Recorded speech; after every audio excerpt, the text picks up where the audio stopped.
Ассаляму алейкум, құрметті достар. Бүгін мен сіздерге ауылдың жігіттері туралы барлық шындықты айтатын боламын. Бұрын соңды мұндай сөзді бір ешкім айтпаған сияқты. Соны енді өзім айтам деп шештім. Ауылдың жігіттері туралы. Көбісі ауылдың жігіттерін мықты, ауылдың жігіттері жан-жақты болып келеді деп айтады. Бірақ осы сөзбен шектеледі.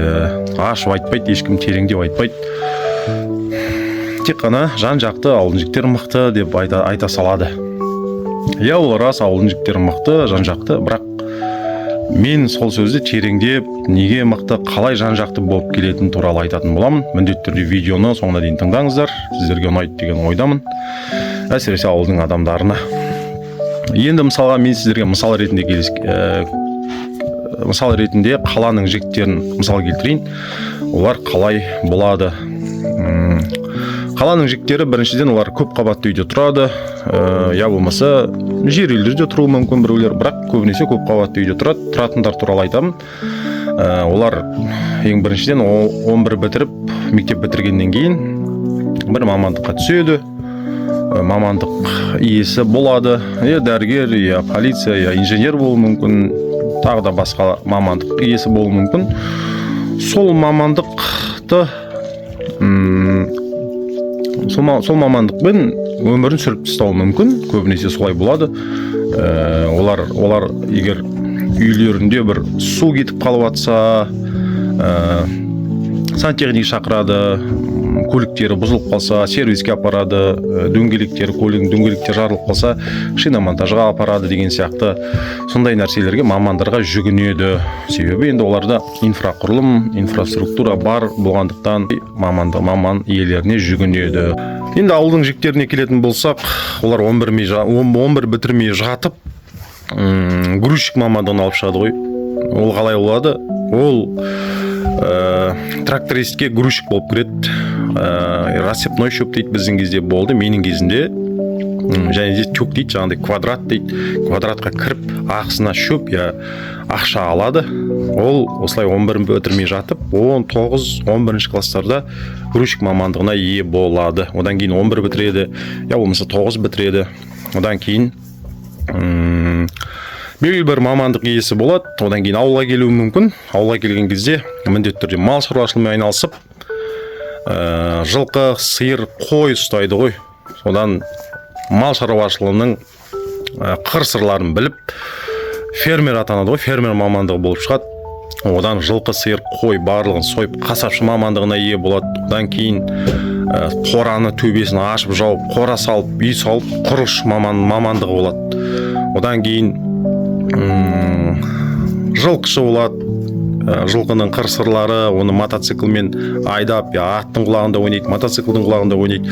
Одан мотоциклді ашып, жинайды. Одан көлік алады. Оны да солай да, қаланың адамдар сияқты бір белгілі бір маманға жүгінбейді.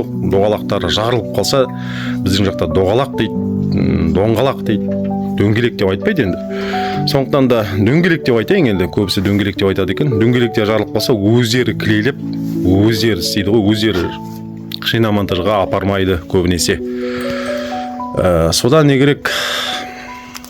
Оны да ашып шашады. Трактор алады, газель алады, саудагер болады. Не болады жаңағыдай? Жүргізуші да болады, жігіттер бар, мен саудагер да бар, мал бордақылау. Енді ауылдың жігіттерін мен саусағым жетпейді, санасам қандай мамандықтарға жөнінде осындай мамандықтарға ие болады. Және де дәнекерлеу, сварщичный аппаратпен енді түйін түйеді енді.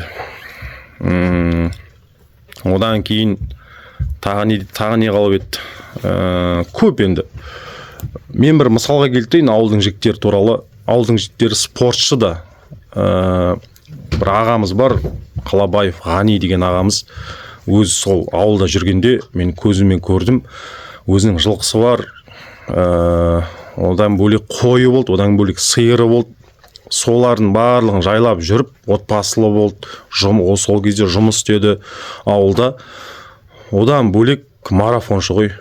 20-30 километр жүгіреді ол ағамыз. Сонда осылай мал жайлап жүріп, ауылда көктемде, қыста жүгіріп жүрді ғой.